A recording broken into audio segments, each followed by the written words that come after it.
يا أيها الذين آمنوا خذوا حذركم فانفروا ثبات أو انفروا جميعا وإن منكم لمن ليبطئن فإن أصابتكم مصيبة قال قد أنعم الله علي إذ لم أكن معهم شهيدا ولئن أصابكم فضل من الله ليقولن كأن لم تكن بينكم وبينه مودة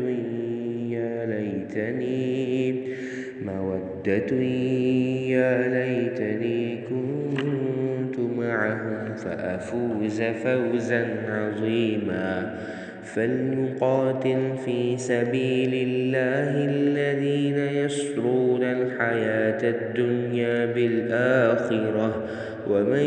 يقاتل في سبيل الله فيقتل أو يغلب فسوف نؤتيه أجرا عظيما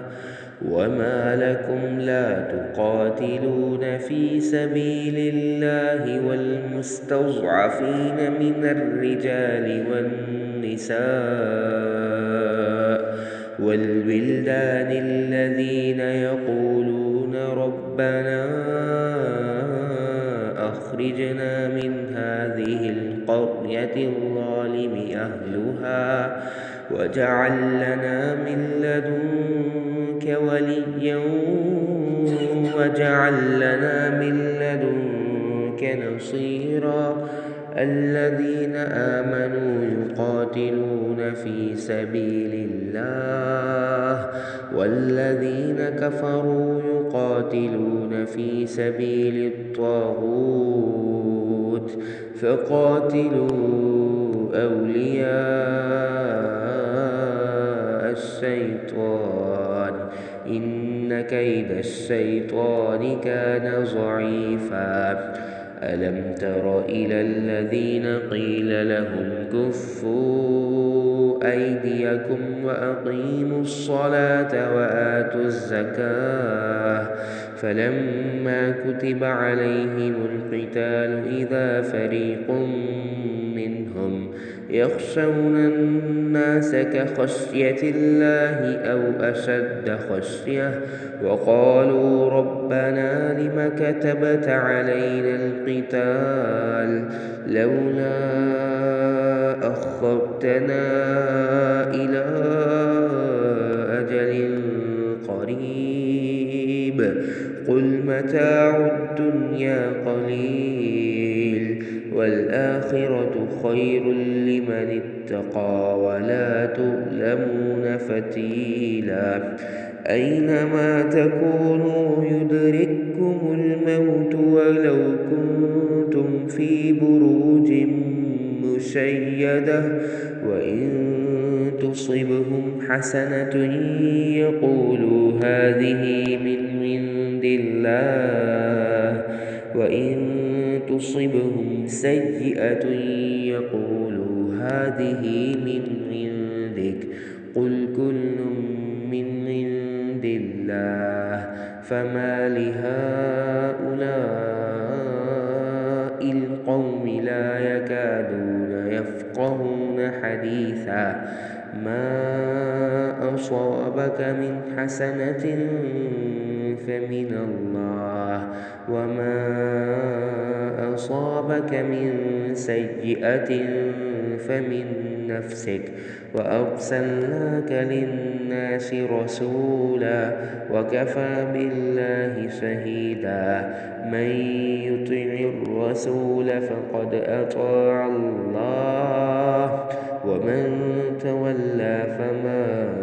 أرسلناك عليهم حفيظا ويقولون طاعة فإذا برزوا من عندك بيت طائفة منهم غير الذي تقول والله يكتب ما يبيتون فأعرض عنهم وتوكل على الله وكفى بالله وكيلا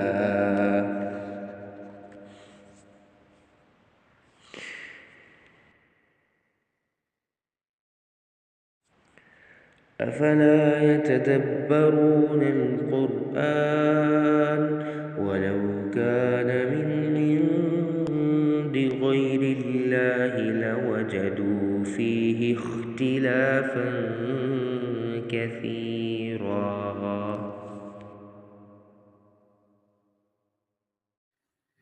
نحمده ونصلي على رسوله الكريم أما بعد فأعوذ بالله من الشيطان الرجيم بسم الله الرحمن الرحيم رب اشرح لي صدري ويسر لي أمري واحلل عقدة من لساني يفقه قولي رب زدني علما اللهم فقهنا في الدين سورة النساء آیت نمبر 71 to 82 لفظی ترجمہ یا ایہا الذین آمنو اے ایمان والو خذو لے لو حذرکم اپنے بچاؤ کا سامان فانفرو پھر نکلو صباتن جدا جدا او انفرو یا نکلو جمیعاً اکٹھے وَإِنَّا اور بے شک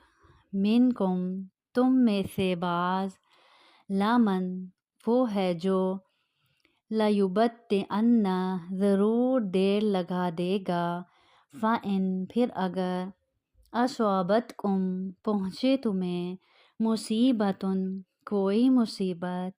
قالا تو کہے قد بے شک انعم اللہ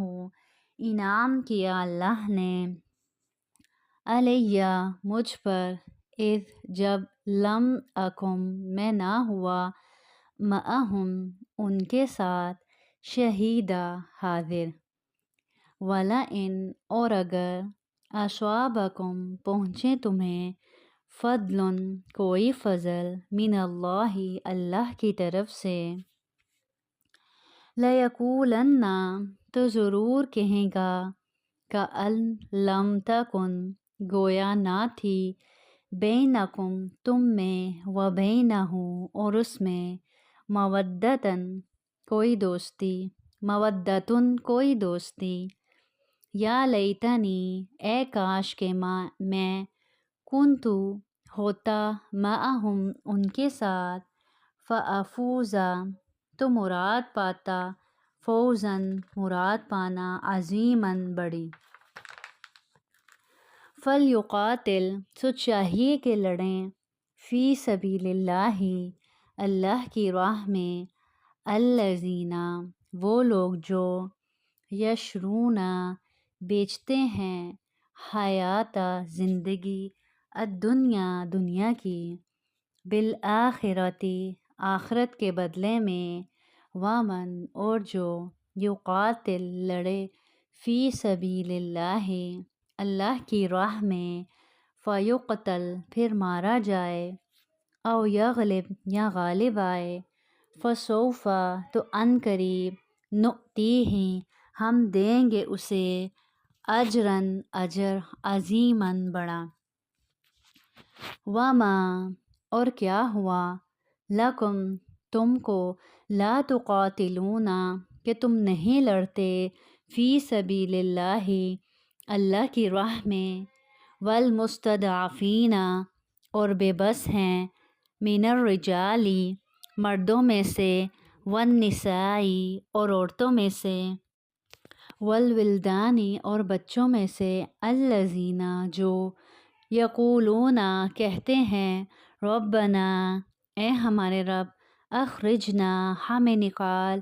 من هذه القریۃ اس بستی سے الظالمی ظالم ہیں اہلھا اس کے رہنے والے وجعل اور بنا دے لنا ہمارے واسطے من لدن کا اپنے پاس سے